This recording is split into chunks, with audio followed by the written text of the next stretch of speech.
क्यों महत्वपूर्ण हैं वॉरेन बफेट? आप वे हैं जो आपकी गहन इच्छा है। जैसी आपकी चाहत वैसी आपकी सोच, जैसे आपकी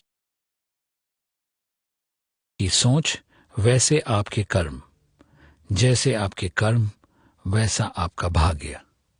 उपनिषद। जब बेंजामिन ग्राहम वॉल स्ट्रीट में अपना करियर बना रहे थे, तभी बड़ी मंदी का दौर शुरू हुआ। एक और निवेश गुरु ने इस धरती पर जन्म लिया। वॉरेन बफेट का जन्म 1930 में ओमाहा नामक एक छोटे से शहर में हुआ। उनके पिता हावर्ड बफेट एक सफल व्यापारी और राजनीतिज्ञ थे। उनकी माता लायला गृहिणी थी। बफेट का आरंभिक जीवन। बहुत छोटी उम्र में ही बफेट व्यापार से आकर्षित हुए। किशोर अवस्था में उन्होंने जेब खर्च के पैसों के लिए तरह तरह के पापड़ बेले, घर घर जाकर गम, सोडा और पत्रिकाएं बेची, अपने दादा की किराने की दुकान पर काम किया, लोगों के घरों में अखबार पहुंचाए।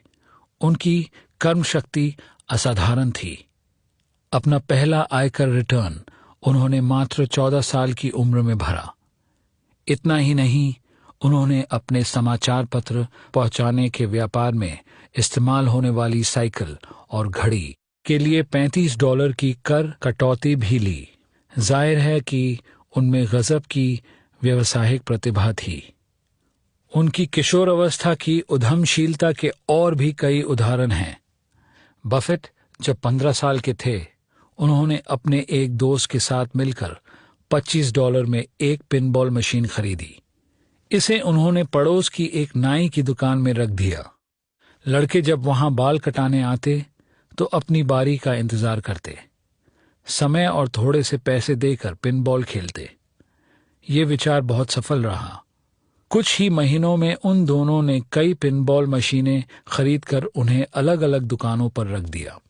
बफेट बड़े कुतूहली बालक थे। 11 साल की उम्र में वे न्यूयॉर्क स्टॉक एक्सचेंज गए। उन्होंने शेयर बाजार से कुछ शेयर भी खरीदे और अच्छी आमदनी की। अपने पिता और कुछ अन्य लोगों के साथ मिलकर उन्होंने एक छोटा फार्म खरीदा, जिसे उन्होंने एक किसान को काश्तकारी के लिए दे दिया। ऐसी छोटी छोटी पहलों के फलस्वरूप कॉलेज की पढ़ाई पूरी करने तक बफेट ने $1 लाख की रकम जमा कर ली थी। उनके आरंभिक जीवन में मेरे लिए बहुत से सबक हैं। जिंदगी के उन शुरुआती सालों में जब हम में से अधिकांश क्रिकेट और फुटबॉल के बारे में ही सोचते हैं, उनकी महत्वाकांक्षा ने उन्हें अपने भविष्य का मार्ग प्रशस्त करने के लिए प्रेरित किया। हमें उनकी सोच में स्पष्टता और उद्यमशीलता के स्पष्ट लक्षण दिखाई देते हैं। अपने कार्य के प्रति उनमें नैतिकता और अपने लक्ष्य पाने के लिए समर्पण था। इसकी तुलना हम ऐसे कर सकते हैं कि हम सुबह 6 बजे के व्यायाम और क्रिकेट खेलने जाने से पहले के काम से किस तरह कतराते हैं। बफेट को नई नई चीजें आजमाने का बहुत शौक था। उन्हें फैसले लेने से जरा भी डर नहीं लगता था। ऐसे फैसले भी जो हमारे स्तर से भी जबरदस्त हों। उनमें गजब का आत्मविश्वास था। यह न केवल उनके नए जोखिम भरे कदमों में दिखता है, बल्कि दूसरों से अपने विचारों की चर्चा करने या उन्हें वे विचार बेचने की क्षमता में भी प्रकट होता है। आप कल्पना करें उस 15 वर्ष के किशोर की, जिसने अपनी पहली पिनबॉल मशीन रखने के लिए सैलून के मालिक को मना लिया। चार्ली मंगर, उनके साझीदार और बर्कशायर हैथवे के उपाध्यक्ष, लगभग 20 वर्षीय वॉरेन बफेट के बारे में बताते हैं कि वो बातूनी, ऊर्जा से भरपूर और जिज्ञासु थे। उनके इन्हीं गुणों ने दोनों को तुरंत एक दूसरे के निकट ला दिया। जो कुछ मैंने पढ़ा है उससे पता चलता है कि बफेट अपनी उम्र के दूसरे लड़कों से कहीं अधिक परिपक्व थे। उनकी सोच की परिपक्वता आज भी साफ उजागर होती है। बेंजामिन ग्राहम का प्रभाव। वॉरेन बफेट पढ़ने के लिए वॉर्टन गए, फिर वहां से नेब्रास्का यूनिवर्सिटी आ गए। यहां से वे 20 वर्ष की आयु से कुछ ही पहले स्नातक बने। तब तक बेंजामिन ग्राहम की बहुत ख्याति फैल चुकी थी और वे कोलंबिया यूनिवर्सिटी में पढ़ाने लगे। वॉरेन बफेट ने उनसे पढ़ने के लिए कोलंबिया यूनिवर्सिटी में दाखिला लिया और वहां से स्नातकोत्तर की उपाधि पाई। कहा जाता है कि इसके बाद उन्होंने ग्राहम की निवेश कंपनी में मुफ्त काम करने के लिए आवेदन किया, लेकिन इसे अस्वीकृत कर दिया गया। लेकिन कुछ साल काम करने के बाद अंततः उन्होंने ग्राहम के सन 1956 में कार्य मुक्त होने से पहले 2 साल तक उनके साथ काम करने का अवसर पा ही लिया। इस कहानी से बफेट की एक और विशेषता उजागर होती है, जिसे हम अपना गुरु मानते हैं। उनके द्वारा अस्वीकृत हो जाने के बाद किसी भी आम आदमी के हौसले पस्त हो जाएंगे, पर वॉरेन बफेट के मामले में ऐसा नहीं था। वे जुटे रहे। उन्होंने अपनी कुशलता बढ़ाने के लिए सार्वजनिक संभाषण और निवेश प्रबंधन की शाम को अतिरिक्त पढ़ाई की। पूंजी निवेश का कारोबार। ग्राहम के बाद उन्होंने साझेदारी में निवेश का काम शुरू किया। कंपनी का नाम बफेट पार्टनरशिप रखा और वापस ओमाहा आ गए। उनका व्यापार खूब फला फूला। 5 साल के अंदर अंदर उन्होंने इसका विस्तार करके 7 साझेदारियां कर ली थीं। वर्ष 1965 में वॉरेन बफेट ने एक वस्त्र कंपनी बर्कशायर हैथवे के शेयर खरीदने शुरू किए। उनके विचार में कंपनी के शेयर क्षमता से कम आके जा रहे थे। 1 साल के अंदर उन्होंने कंपनी पर अपने नियंत्रण लायक शेयर खरीद लिए थे। उनका तर्क एकदम सीधा था। बर्कशायर हैथवे का शेयर मूल्य उस समय $15 प्रति शेयर था, जबकि उसकी कार्यशील पूंजी $19 प्रति शेयर थी। इसके अलावा उसके पास वस्त्र उत्पादन के लिए संयंत्र और मशीनरी थी। इसका अर्थ ये था कि जितनी उसके ग्राहकों की बर्कशायर हैथवे के प्रति देनदारी थी, उसमें से हैथवे की उसके आपूर्तिकर्ताओं के प्रति देनदारी घटा दें तो जो राशि बचती थी वह कंपनी के कुल मूल्य से अधिक थी। यानी कपड़ा मिल मुफ्त में मिल रही थी। कम मूल्यांकन वाली कंपनियों की खोज बेंजामिन ग्राहम की प्रमुख शिक्षाओं में एक थी और समय समय पर यह प्रकरण सामने आता था। बर्कशायर हैथवे उनका ऐसा पहला निवेश नहीं था, क्योंकि इसे उनकी मूल्य नियंत्रण वाली कंपनी बनना था। कालांतर में इसे बीमा, खुदरा व्यापार एवं कई अन्य व्यवसायों में अपना विस्तार करना था। उसे बाजार की अग्रणी कंपनियों, क्रेडिट रेटिंग कंपनी मूडीज, पे company Coca Cola, credit card company American express और समाचार पत्र कंपनी वॉशिंगटन पोस्ट आदि के शेयर बड़े पैमाने पर खरीदने थे। वर्ष 2008 के आर्थिक संकट के बाद जनरल इलेक्ट्रिक और गोल्डमैन सैक्स सरीखी ब्लू चिप कंपनियों को करोड़ों डॉलर की आवश्यक पूंजी देने वाली कंपनी बनी। ऊंची परवाज।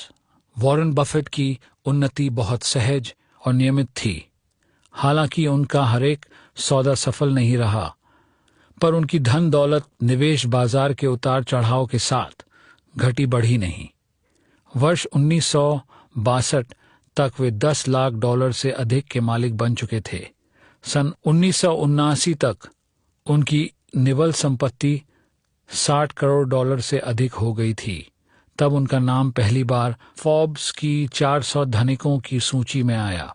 वर्ष 1990 तक वे अरबपति बन चुके थे। सन 2008 में वे विश्व के सबसे धनी व्यक्ति बन गए और पिछले पूरे दशक में 10 शीर्ष धनिकों की सूची में रहे। वर्ष 2010 में उनकी संपत्ति $45 अरब आंकी गई और वह फोर्ब्स की 400 धनिकों की सूची में दूसरे नंबर पर आए।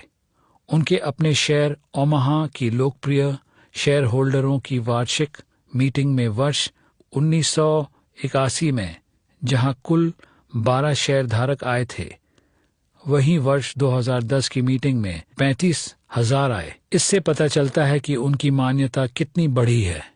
बर्कशायर हैथवे के डेविड गॉट्समैन और फ्रैंकलिन ओटिस बूथ जैसे आरंभिक निवेशक सिर्फ इसलिए अरबपति बन गए क्योंकि उन्होंने वॉरेन बफेट के बारे में शुरुआत में ही जान लिया था। एक और बात जिसे कम लोग जानते हैं, वो ये है कि बिल गेट्स, जो वॉरेन बफेट के साथ विश्व के सर्वाधिक धनी होने का स्थान कुछ एक वर्षों के अंतर से बांटते रहते हैं, आयु में 25 वर्ष के अंतर के बावजूद बफेट के करीबी दोस्त हैं। वे अब बर्कशायर हैथवे के दूसरे सबसे बड़े शेयरधारक हैं। महान चेता एक जैसी सोच रखते हैं, नहीं?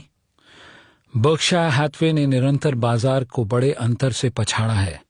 अगर आपने वर्ष 1964 में S&P इंडेक्स में $100 का निवेश किया होता तो आज आपके पास $5,430 होते। वही राशि अगर आपने बर्कशायर में निवेश की होती तो आपके पास $434,000 से थोड़ा अधिक ही होता। इसीलिए तो महान हैं वॉरेन बफेट। एक और बात, ये तो खाता मूल्य आधारित संकुचित आंकड़े हैं, न कि बाजार मूल्य लाभ पर आधारित। बफेट की राय में उपलब्धि को आंकने के लिए खाता मूल्य सर्वश्रेष्ठ पैमाना है, लेकिन अगर आप बाजार लाभ के आधार पर आकलन करें, जैसा कि सभी फंड और निवेश कंपनियां करती हैं, आपके $100 $800,000 के समतुल्य बन गए होते। जो लोग बीच में ही छोड़ना चाहते हों, उनके लिए 5 सालों की अवधि में एक भी समय ऐसा नहीं आया जब बर्कशायर के खाता मूल्य लाभ S&P इंडेक्स से पीछे रहे हों। इसीलिए बफेट और भी बेहतर हैं। महत्वपूर्ण सबक।